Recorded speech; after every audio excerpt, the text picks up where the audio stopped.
주님께서 여러분과 함께 또한 사제의 영과 함께 마테오가 전한 거룩한 복음입니다.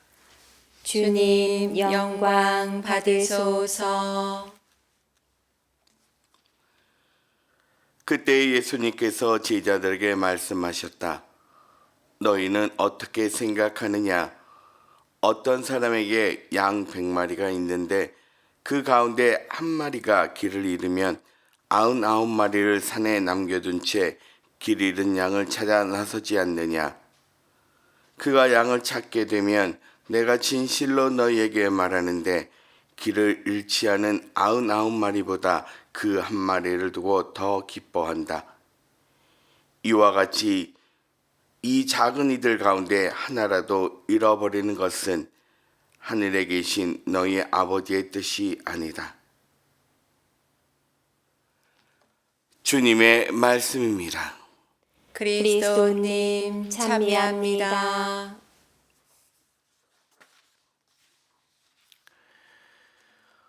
오늘의 복음과 독서의 말씀은 지금 살고 있는 대림 시기와 아주 잘 맞는 말씀인 것 같습니다. 주님의 오심을 기다리면서 왜 창조주께서 사람이 되시는지, 어떻게 우리는 이 구세주를 맞이해야 할지를 말해주고 있기 때문입니다. 사실 오늘 복음의 말씀을 요즘 사람들처럼 그리스도인들이 아닌 일반 사람의 입장에서 달리 말하면 자본주의적 사고방식, 합리주의적 사고방식 안에서 읽으면 이해할 수 없는 말씀입니다. 어떻게 한 마리 양을 어떻게 보면 자기 마음대로 돌아다니다가 무리를 놓쳐버린 문제와 같은 양을 찾기 위해 99마리의 양을 산에다 두고 다닌다는 말입니까? 그러다가 99마리의 양을 잃어버릴 수도 있는데 논리적이지도 않고 합리적이지도 않는 것처럼 보입니다. 하지만 우리의 창조주는 이런 한 마리를 위해서 오신다는 것입니다. 창조주의 지위를 내려놓고 비천한 피조물로 오신다는 것입니다. 그 한 마리를 위해서.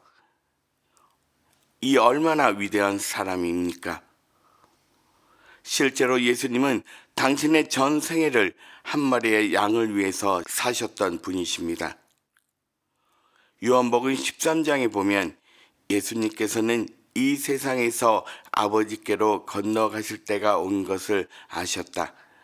그분께서는 이 세상에서 사랑하신 당신의 사람들을 끝까지 사랑하셨다 라고 기록되어 있습니다. 이것이 바로 아버지의 마음입니다. 우리의 창조주의 마음입니다.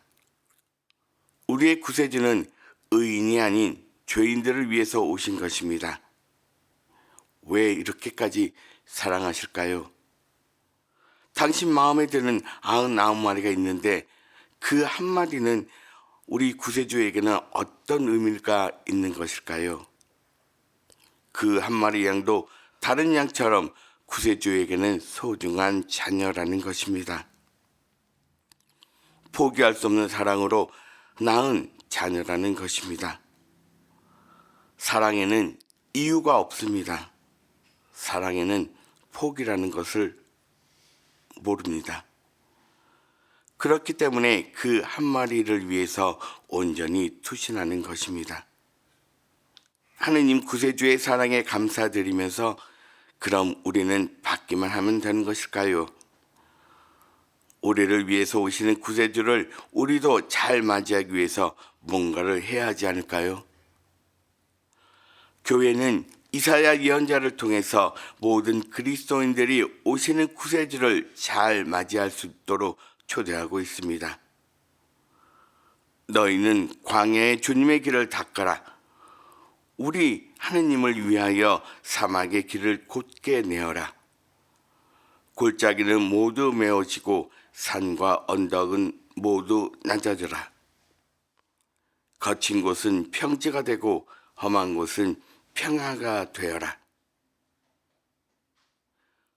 우리 하느님을 위해서라는 라는 말씀이 너무 깊이 와닿았습니다. 우리 하느님, 우리를 창조하신 하느님을 위하여, 아니 우리를 위해 인간이 되어 오시는 하느님을 맞이하기 위하여 우리는 무엇을 해야 할까요?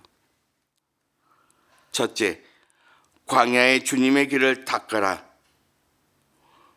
우리의 구세주는 광야에서 오신다는 말씀입니다. 예부터 광야는 하느님을 만나는 곳, 하느님을 체험하는 곳, 하느님께서 현존하시는 장소로 많이 묘사되었습니다. 무엇 하나 환영의 장소로서는 적합하지 않은 장소이기도 하지요. 이런 광야에서 오시는 구세주를 맞이할 길을 닦아야 합니다. 사실 길을 닦는다는 것도 쉽지 않은 일입니다. 요즘에서야 좋은 건설 장비로 길을 만들면 되지만 영으로 오시는 하느님을 맞이할 길을 닦는 것은 어려운 일이기 때문입니다. 더욱이 곱게 내는 일이란 더욱 어려운 일일 것입니다. 둘째는 골짜기를 메우고 산과 언덕들을 낮아지도록 깎는 것입니다. 골짜기를 메우기 위해서 산과 언덕을 깎기 위해서 얼마나 많은 수고를 해야 할까요? 셋째는 거친 곳을 평지가 되게 하고 평야가 되게 하라고 하십니다. 즉, 열매 맺을 수 있는 상태가 되라는 말씀입니다. 창조주이신 구세주를 맞이하기 위해 우리는 우리의 한계를 넘어 우리의 마음을 닫고 메우고 깎고 하여 구세주께서 오시어 우리 마음 안에 뿌리실 생명의 씨앗을 받을 준비를 하고 열매를 맺을 준비를 해야 하는 것입니다. 교회는 우리 모두에게 고백성사를 통해 구세주를 맞이할 준비로 초대합니다. 이 초대는 한 번으로 완성이 되는 것이 아니라 고백성사로 시작하여 우리의 삶 전체가 매일매일 준비하여 맞이해야 함을 가르쳐 줍니다. 이는 미사성지 안에서 전례와 같은 것으로 우리는 성체이신 예수님을 맞이하기 위해 통회와 말씀으로 우리 스스로를 준비하는 것입니다. 대림 2주차입니다. 진정한 통회와 말씀의 묵상으로 그분을 맞이할 준비를 충실히 하게 해야 하겠습니다. 정확히 기억나지는 않는데 아마도 이재민 신부님 책에서 읽었던 글 같습니다. 대린절에 맞는 시라고 할까요? 좋은 묵상이라 할까요? 좋은 글이 있어서 마침으로 읽어드립니다. 밭이 구유의 여물통처럼 냄새 난다고 더럽다고 그냥 지나치면 보물을 캐낼 수 없다. 십자가처럼 죽도록 고된 일을 하게 한다고 피해가면 보물을 캐낼 수 없다. 그리스도는 밭처럼 우리에게 다가오신다. 냄새나고 더럽고 고된 일을 지키는 밭을 사랑하는 사람만이 이미 오신 그리스도를 만날 수 있다.